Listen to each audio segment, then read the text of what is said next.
Donald Trump, parlant de l'Afrique, pas forcément du Nigeria, mais parlant de pays africains et traitant les pays africains de pays de merde. Comment est-ce qu'on réagit quand on a grandi dans un pays comme le Nigeria, qu'on se sent citoyenne du monde et qu'on entend ce type de critique? You know, it really matters who says what. En fait, ce qui est important, c'est qui dit quoi. And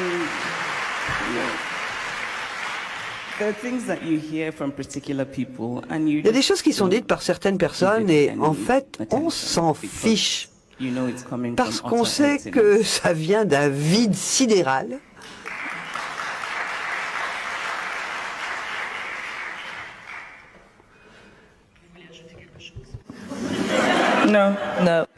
Non, ça suffit.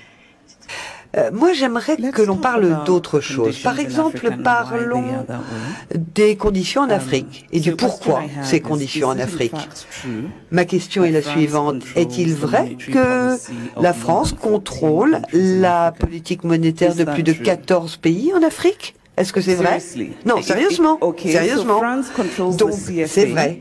La France contrôle le franc CFA et quel est l'impact que cela peut avoir sur les pays qui utilisent cette monnaie et comment ça peut impacter la vie des gens dans ces pays. Et donc, si ces gens veulent quitter leur pays et venir en France, il me semble que le débat devrait en premier lieu porter sur quelle est notre responsabilité et quel rôle avons-nous joué pour que ces pays en soient là où ils en sont. Il me semble que les débats sur les migrations sont souvent des débats qui essayent de diaboliser des gens qui en fait ne veulent qu'une vie meilleure pour eux-mêmes et leurs enfants. Et je pense que beaucoup de personnes préféreraient ne pas quitter leur terre natale, mais ils sont contraints par les circonstances. Dans le cas de l'Afrique francophone, je suis convaincu que la France devrait être plus honnête dans le débat. Vous savez, il y a eu un discours que le président Sarkozy avait donné, il me semble que c'était au Sénégal, à Dakar. Le drame de l'Afrique, c'est que l'homme africain n'est pas assez entré dans l'histoire. Le paysan africain, qui depuis des millénaires vit avec les saisons, dont l'idéal de vie est d'être en harmonie avec la nature, ne connaît que l'éternel recommencement du temps, rythmé par la répétition sans fin des mêmes gestes et des mêmes paroles. Dans cet imaginaire où tout recommence toujours, il n'y a de place ni pour l'aventure humaine, ni pour l'idée de progrès. Le problème de l'Afrique, c'est de cesser de toujours répéter, de toujours ressasser, de se libérer du mythe de l'éternel retour.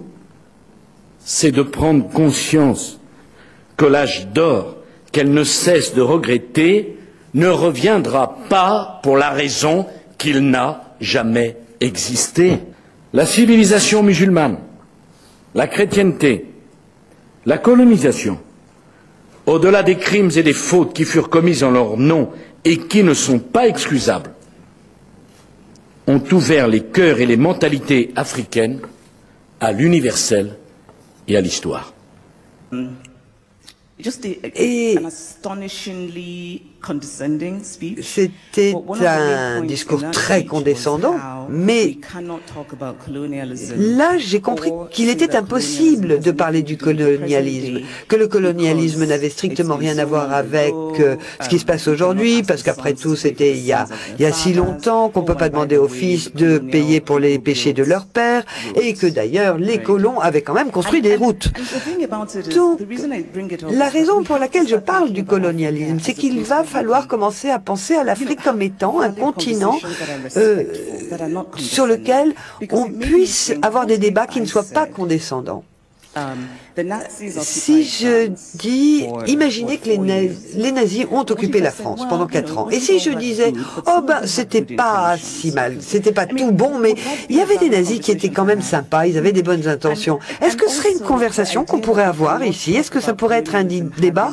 Et l'idée qu'on puisse dire aujourd'hui que le colonialisme n'a aucun impact aujourd'hui, ça me paraît quand même très bizarre. Et je pense également que ce débat sur l'immigration, ce n'est pas tellement un débat sur l'immigration, mais plutôt un débat sur d'autres choses. Je pense qu'il y a beaucoup de gens qui sentent que le monde change trop vite, qui voudraient que leur ville reste en majorité blanche, et donc du coup on passe sur un débat sur la couleur de peau, sur le racisme. Et puis l'islam. L'islam est un grand sujet de conversation.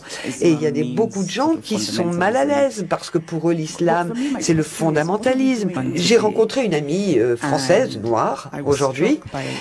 Et quand je lui ai dit, bah, dis-moi ce que tu deviens, l'une des premières choses qu'elle m'a dites a été, je suis née en France. Et pour moi, c'est tellement triste. Je me suis rendu compte qu'elle devait le dire très souvent parce que les gens la regardent et remettent en question sa francitude, son caractère de française. Et elle se devait de répéter « je suis née en France ». Et ça aussi, ça doit faire partie du débat. Je pense que la France ne se rend pas compte qu'elle n'est plus une puissance mondiale comme au XVIIIe siècle. Il y a une manière dont vous avez l'Afrique anglophone qui occupe l'espace au Royaume-Uni et pas du tout de la même manière que l'Afrique francophone occupe de l'espace en France. Je pense qu'il y a des francophones, ou plutôt des Africains francophones qui le savent très bien. Et à mon avis, c'est à eux de donner leur parole parce qu'ils en savent beaucoup plus. Moi, bien entendu, je m'informe, mais je n'ai pas d'expérience personnelle là-dessus. Est-ce qu'il y a des librairies au Nigeria ? Je vois, mais c'est précisément parce que ça vous fait réagir comme ça que je pose la question, parce que cette question-là va amener la suivante. Si vous parliez des histoires uniques, et précisément, quand on parle du Nigeria, pardon, mais en France, on parle très peu, sûrement pas assez, d'un pays comme le Nigeria. Quand on parle du Nigeria, on parle de Boko Haram. Quand on parle du Nigeria, on parle de problèmes de violence, des problèmes de sécurité. Je voudrais profiter de votre présence pour que vous nous parliez du Nigeria, peut-être autrement, dans la façon dont on ne le connaît pas. D'où cette question. Est-ce qu'il y a des librairies dans votre pays? Bien entendu, je suppose que oui. Mais est-ce qu'on lit au Nigeria? Je pourrais poser la question de la même façon en France. Est-ce qu'on lit en France? Aujourd'hui, on répond de moins en moins. Chimamanda. You know, I think it's... Je pense que cela reflète assez mal sur les Français que vous ayez à me poser une telle question. Je suis vraiment honnête avec vous.